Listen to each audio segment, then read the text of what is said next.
Hello YouTube fans, back again. Now I thought I'd do this, speaking of werewolf films, films starring Tony Hines, may he rest in peace. You know who Tony Hines is, think of The Lost Boys. I remember reviewing that. This one is called Silver Bullet. And Taddy Tabuse, another one of my favourite actors. That's right, Taddy Tabuse. This you could say is taken off the Stephen King book, Silver Bullet. And I've seen a lot of films, I've seen a lot of films done by Stephen King, one of my favourite horror book writers. And this isn't a bad one really, as werewolf films go. This is not a bad one. It starts off where it's all somebody near a railway and they get their head ripped off. Not making this up, they get their head literally ripped off and you wonder what the hell's going on here. And again, it's your typical werewolf film. So I like Silver Bullet. Silver Bullet is pretty ballsy and it definitely doesn't hold back on the blood and gore. So you've got these strange deaths. It's in the bigger of a town centre, your typical Trunsey folk, and that's where you got the lung lad, played by Devin Toynes, who's basically on a wheelchair. It's a lung lad and he's on a wheelchair, he's paralysed, and you sort of feel sorry for him. You know what I mean? You feel sorry for him. And Taddy Tabuse plays the uncle of this lad. He's your typical guy who's drunk, drinks beer and all this. And yeah, it's not a bad film. As films go, this is not a bad film. Because he plays chicks on his sister. This is a bit where you do sort of hear the sisters talking in the background and you got like a monologue with the sister. Now, in all fairness, I thought it would have been better having the lad doing the story, but I don't mind it. The one who's playing the sisters, she's not doing a bad job acting wise. She's not doing a bad job. And again, you've got people getting killed on the way by a werewolf. This is one scene in it where a deer is about to take her own life. And I don't feel sorry for her because she's going to kill herself. I feel sorry what's going to happen to her, because really she should have killed herself, because what happens is the werewolf jumps through the window and it literally rips this poor girl to pieces. I mean, it literally rips this poor girl to fucking pieces. Very, very gruesome, very bloody. And you get deaths on the way like that, so it doesn't hold back on the blood and gore. Now, I'm going to say, if anyone's never seen Silver Bullet, shot in 1985, if no one's ever seen this, I'm going to say spoilers, because you're going to find out who the werewolf is, right? Spoilers. You've been warned. So if you don't want me to spoil this, find the film somehow, watch the film, and then get back to my review. This is the spoiler. There's a priest, and the werewolf is the priest. There's a good bit where the priest is having a nightmare and there's all these werewolves attacking people. Good practical effects. How I long to see effects like that. I miss special effects like that. So it's a nightmare scene, and I was thinking, I've seen this actor before. Yep, you've got it. Think of the actor that played in Licence to Kill, the Bond film I reviewed, who played the main villain in Licence to Kill, played in a Clint Eastwood film, I can't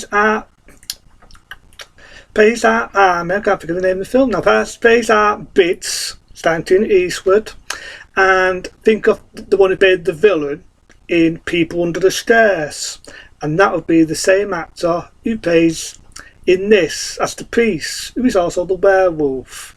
Again, there's a good scene where he changes into the werewolf, good practical effect. Is it as good as The Howling? No, effect wise I mean. Is it as good and memorable as American Werewolf in London? No, nor is it as good as Company of Wolves, but I still like the effects. I still like the practical effects where he changes and he kills this poor dive, whacks him on the fucking head. And there's a good bit where he's got a baseball bat and it's whacking people on the head, so they do have some humour as well as some taffety of blood and gore in the film Silver Bullet. So I like the film, it doesn't hold back on the blood and it definitely doesn't hold back on the gore. So it's definitely, even the car's getting excited. So it's definitely a violent film. That's if you heard that, there's a car beeping. But yeah, definitely doesn't hold back on the blood and door, and it's a good story to it, because, you know, Daddy Debussy feels bad about the little lad, his nephew, and he buys him things on the way, and he buys him this bicycle, right, well, it's fucking cool. It moves about, this bicycle, it turns, all here, there, everywhere. And the lad discovers that the priest is the killer. He's the fucking werewolf. There's a good bit in it where he gets stabbed in one eye and the priest uses an eye.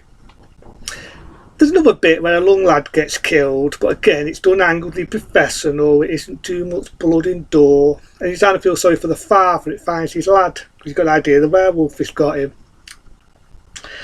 And the priest knows that the lad knows that he's a werewolf. So it's like, oh shit moment. Oh shit. So he thinks he started to Debussy about the priest being the werewolf. And that's, again, you've got the sister in it. And so they're going to trick the werewolf. They're going to trick him. So the werewolf jumps for the window. They do make a silver bullet, which is the idea. That's why the film's called Silver Bullet. Now again, it's like most books done by Stephen King. Is it as faithful as the book? It's like most books, I've got to be honest, for Stephen King's, we all know that Stephen King does not like his movie versions. He hates the signing. He hates a lot of the films that are taken off the books. But this isn't a bad one. It's not a bad one, because the guy finds out, like I say, jumps in as the werewolf, gets shot by Daddy Debussy. Again, you get your typical jump scare. You think the priest is dead. Jumps up, doesn't fucking work, doesn't scare me, because, you know, I've seen that many jump scares in other films before. So is it scary? No, it isn't. But I like the film. It has a nice happy ending, something that other films are lacking these days. Good to see a very long-loving Toynes, if I can pronounce his name right. May he rest in peace. You know, I can definitely see why 2 years later he appeared in The Lost Boys.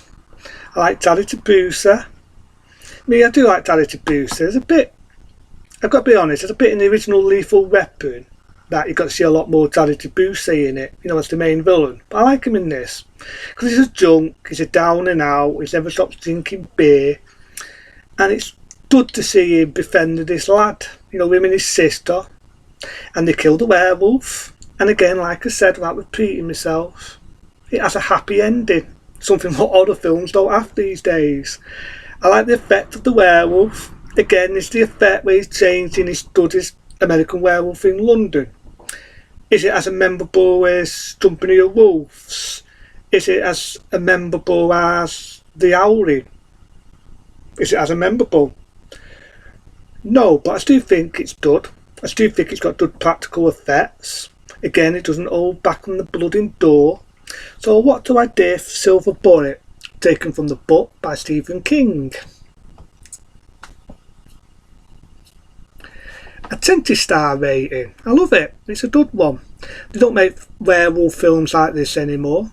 Has a good story to it. Has like an adventure feel to it. You like the characters, something you don't see nowadays. Again, I'm not really sure what the book was like, because I've never read the book. But for the film, I like the film. That's Silver Bullet. Shot in 1985. And if you like what you see in here, just press that button, subscribe, or leave a nice comment. Into them. I'll see you soon.